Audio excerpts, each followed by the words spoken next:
Halo teman-teman, jadi hari ini gue diundang ke studionya MSI Indonesia. Di sana kita akan mau coba sebuah GPU yang bisa dibilang mungkin GeForce termahal di Indonesia. Sebuah GPU dengan harga lebih dari ratusan juta per unitnya. Itu adalah RTX 5090 Lightning Z. Jadi teman-teman mungkin udah pernah lihat gue bikin videonya nih 5090 Lightning, tapi ini adalah versi overclockernya yang hanya bare PCB. Di sini gue diundang untuk melihat versi retailnya gimana, karena memang sulit sekali untuk mendapatkan versi retailnya gitu ya. Jadi gue pengen kesana, pengen lihat bagaimana sih bentuk aslinya, karena gue belum pernah sama sekali lihat versi retail walaupun gue udah menguji GPU ini berbulan-bulan gitu ya. Mari kita masuk ke studionya MSI Indonesia. Pengujian ini bisa terjadi berkat dukungan dan kerjasama dengan MSI Indonesia. GPU MSI GeForce RTX 5090 Lightning Z yang dipinjamkan untuk tes ini adalah versi retail yang sudah dijual di marketplace. Makasih MSI untuk kesempatannya. Halo teman-teman, jadi hari ini kita sedang ada di kantornya MSI Indonesia dan kita mau mencoba melihat produk seperti apa MSI RTX 5090 Lightning. Ya, ini yang boxnya super gede sekali, tidak terlihat seperti box graphic card gitu ya. Jadi ini boxnya kayak box Lightning paling besar yang pernah gue lihat gitu ya. Ini kita turunin aja dulu mendingan. Nah, jadi ini rekan-rekan dari MSI Indonesia sudah cukup berbaik hati untuk bantuin bongkarin karena banyak sekali tadi isinya. Ada beberapa box-box kompartemen kecil yang lainnya. Dan tentu saja abaikan Lightning saya yang versi engineering sampel di sana. Gue belum pernah sekalipun melihat Lightning versi retailnya kayak seperti apa, clocknya apa ada bedanya, dan itu akan kita lihat di pengujian kali ini. Kita mulai dengan bongkar box yang kecil-kecil dulu aja. Mungkin gue nggak lihat satu-satu sih isinya, pengen lihat apa. Oke, ini box aksesorisnya. Ada apalah ini, ada miniatur Lightning-nya.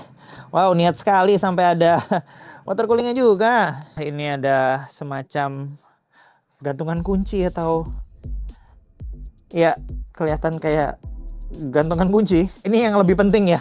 Ini penting sekali buat yang tidak punya 12 VHPWR kedua, yang nomor 2. Ini buat 4 kali 8 pin. Jadi 12 V 2 kali 6 atau 12 VHPWR. Lanjut, kita punya graphic card holder. Apa maksudnya graphic card holder di sini? Iya, ini mah PCI extender, bukan holder dari mananya sih. Gue ngira holder tuh kayak sesuatu kayak penahan, bukan. Ini PCI extender namanya, bang. Penasaran nih akan muat di casing mana aja nih kayak begini. Gue mau asumsi ini Gen 5. Ngakunya sih Gen 5 ya. Oke, menarik. Good. Aksesorisnya kayaknya buat yang ini sih gue lihat ini kelas atas banget ya. Oke, kita masuk ke yang utama. Jadi kita akan mulai buka box utamanya. Sebentar. Taruh bawah aja deh. Nah, ini bukanya gimana? Ke samping. Wih. Keren guys. Gila, keren parah. Gila, jauh banget sama bentuk engineering sampelnya ya. Bentuk engineering sampelnya begini, taunya produknya jadi oke, berat. Ini berat. Nggak bercanda, ini berat. Limited edition. 1290 dari 1300 unit ya, cuman ada 1300 yang akan diproduksi katakan. Ini 2x12 VHPWR. Sebentar, gua harus bandingin sama card. Nggak berubah ini, harusnya PCB memang sama. Oke, kita keluarin kali ya. Oke, radiatornya. Kita bisa lihat bahwa coolernya memang bukan lebay ya, memang kayaknya dibutuhkan karena graphic cardnya specsnya 800 sampai 1000 watt. Oke, ini switch BIOS, jadi satu switch ke Extreme, satu switch ke OC. Tapi di card retail jadi agak susah dijangkau ya kelihatannya. Jadi tadi yang bagian ini tuh bukan cuma gantungan kunci, tapi ini ternyata ada gunanya untuk switch BIOS. Kita masukin toolnya di sini, terus kita bisa switch, cetek. Beda banget sama unit versi overclockernya gitu ya. Karena switchnya ada di sini, gue bisa pakai jari aja. Tuh, pindah. Ini versi OC. Dan tentunya gue akan selalu pakai versi Extreme kalau dia yang card overclocking. Guys, gue dapat izin buat ngeletekin card 100 juta. Dari mana nih kita ngeletekinnya? Oh yes.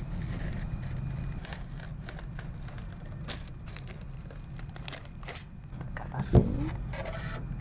Ya, limited edition. Oh, lebih gampang.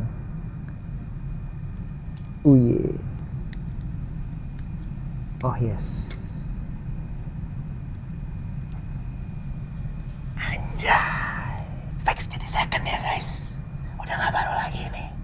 Oke, jadi sebelum kita mulai testing 5090 Lightning-nya, kita mau coba ambil skor dari 5090 FA, Founders Edition Nvidia.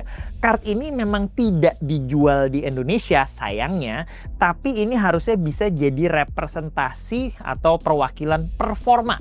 Dan sekarang juga kita lagi cek suhunya berapa, clock-nya berapa, voltasenya berapa.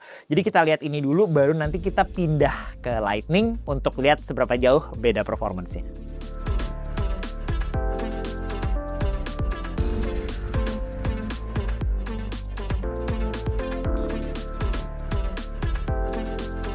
Selanjutnya, PC dibongkar untuk memasang GPU MSI RTX 5090 Lightning. Dan berikut ini adalah spesifikasi lengkap PC milik MSI Indonesia yang gue pinjam untuk pengujian kali ini. Oh iya, ada satu komponen yang ingin gue highlight di build ini. Sebuah komponen sangat krusial untuk GPU super high power macam RTX 5090 Lightning, yaitu power supply-nya. Nah, rekomendasi power supply untuk 5090 Lightning adalah 1600 watt. Power supply yang kita gunakan di sini adalah MSI MPG AI 1600 TS dengan dua buah konektor 12 VHPWR. Salah satu fitur yang gue highlight di sini adalah GPU Safeguard Plus. Fitur ini adalah fitur monitoring power supply, tepatnya untuk current atau arus dari konektor 12 VHPWR atau 12 volt 2x6 ini. Seperti yang kita ketahui, pada konektor 12 VHPWR yang tidak terpasang dengan benar atau ada yang salah, maka ada potensi untuk salah satu kabelnya mengalami overcurrent yang bisa membahayakan GPU-nya. GPU Safeguard Plus bisa memberi warning dari aplikasi MSI Center yang bisa terlihat berikut ini. Dan juga ada opsi untuk integrasi GPU Safeguard Plus dengan MSI Afterburner. Jadi saat ada current tidak normal terdeteksi, Afterburner bisa melimit GPU power ke 75% nilai awalnya secara otomatis. Tapi untungnya di sini, MSI RTX 5090 Lightning dilengkapi dua buah 12 VHPWR, sehingga dalam kondisi default 800 watt sekalipun, beban ke per kabelnya jauh lebih kecil daripada 5090 biasa yang hanya memakai satu konektor 12 VHPWR. Oke, ini sudah keinstall semua. Sebetulnya tadi gue penasaran pengen nyoba extendernya dia yang Gen 5 ini. Tapi sebetulnya di sistem ini kebetulan gue punya Riser yang udah Gen 5 juga. Jadi nggak problem. Sebagai catatan, sebelum ini keluar display ini display memang bagus sekali gitu ya. Bisa kelihatan ada display power, clock, dan lain-lain. Tapi setting up ini tadi sedikit perjuangan. Jadi kita mesti harus install ada software lah intinya. Ada software di MSI Center, ada beberapa driver yang harus kita install juga. Oke, kita udah jalan beberapa menit. Mungkin teman-teman bisa lihat ini dulu sebentar. Di sini kita lihat bahwa clocknya rata 3 GHz, itu agresif sekali ya. Berarti 3 GHz, berarti memang high performance. Walaupun sebetulnya di sini kita bisa lihat powernya memang belum 800, masih di sekitar 750-an. Jadi di bawah power limit 800-nya dia. Tapi sebetulnya kalau ditanya, gue lihat di sini yang gue highlight adalah voltasenya 1,09 volt. Ya anggaplah mendekati 1,1 volt. Ini voltase yang sejujurnya menurut gue agak terlalu agresif karena biasanya gue akan menggunakan voltase setinggi ini nggak out of the box. Gue akan menggunakan voltase setinggi ini biasanya untuk overclocking manual, bukan sesuatu yang out of the box. Untungnya ya suhunya masih kejaga. Gitu ya, di sekitar 60-an ini dari tadi di bawah 70 derajat. Oke lah, ini kayaknya loggingnya udah bisa kelar selesai di sini. Kita akan lihat performance-nya sekarang.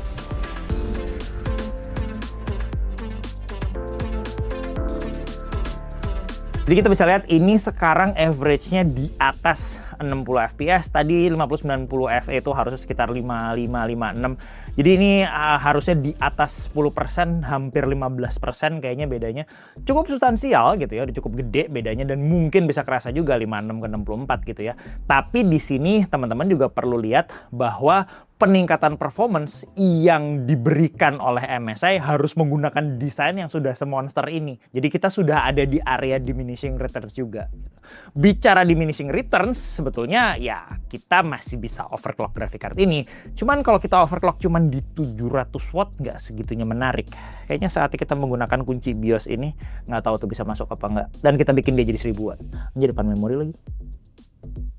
Oh, Kerasa aja, bisa cetek. Sekarang kita udah di 1000 watt, ini adalah BIOS ekstrimnya dia. Dan kita juga melihat di sini 1000 watt ini sudah default ya, jadi nggak perlu diganti, langsung memang defaultnya 1000 dan memang sudah tidak bisa di atas 1000. Masih bisa turun ke 400 tapi nggak bisa naik lagi. Oke, sekarang kita sudah ada di BIOS yang 1000 watt dan kita udah jalan Cyberpunk. Tapi kelihatannya nggak banyak perubahan yang berarti, clocknya masih mirip ya. Jadi clocknya masih di sekitar 3 GHz-an, voltasenya nggak berubah. Ini kelihatannya performance-nya nggak jauh berbeda ya kalau cuma lihat dari ini aja, kita belum ambil average-nya. Oke lah, kita coba benchmark deh. Oke, kita udah kelar benchmarknya. Anggaplah ini 64 fps.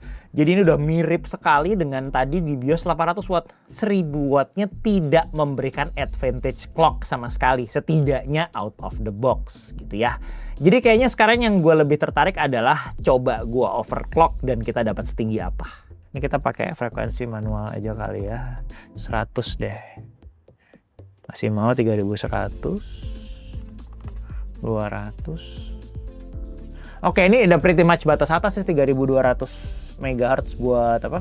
3200 MHz buat GPU kayak gini udah pretty much batas atas sebetulnya.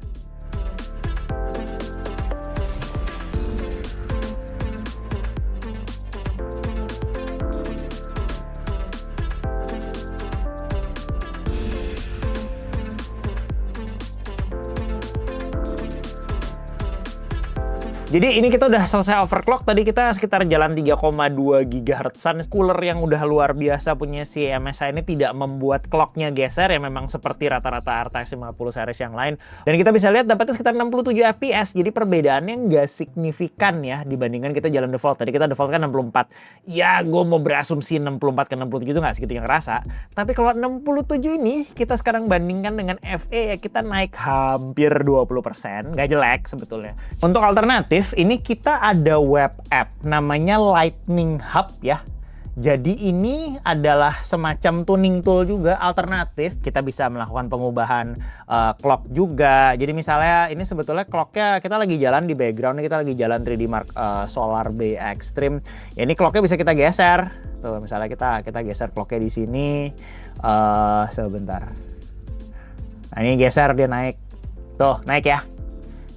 Ini real time, jadi kita atas bawahin tuh real time digeser. Di memory clock juga, ini kita geser ke atas, tuh.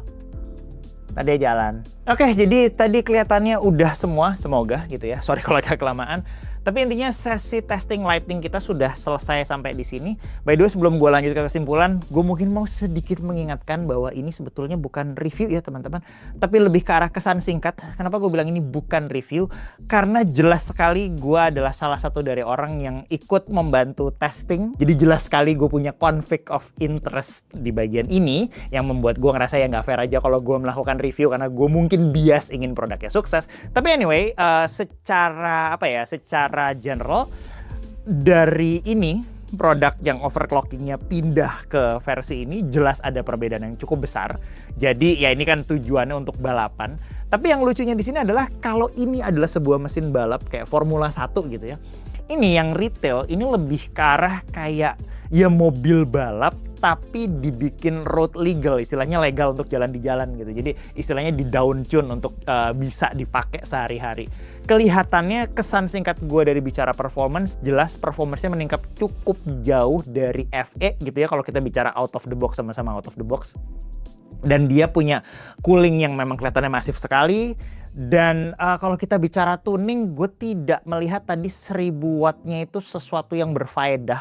Jadi gue akan lebih likely menggunakan 800 watt. Karena ya istilahnya 800 watt aja lebih dari cukup untuk kita jalan harian. Kecuali teman-teman mau ya istilahnya balapan skor di HWBot, di Future Mark, 3D Mark atau yang lain-lain. Problemnya kalau teman-teman pengen balapan skor, kemungkinan besar limitnya di clock. Sudah bukan di coolingnya, istilahnya bukan di water coolingnya, dan bukan di power limit lagi. Kalau teman-teman pengen clock lebih tinggi, teman-teman terpaksa harus pakai pendingin yang jauh lebih ekstrim. Seperti liquid nitrogen. Dan itu ya sebagian besar orang kan nggak kerjain gitu kan. Yang ngerjain cuma orang-orang yang cukup kurang kerjaan aja seperti gue.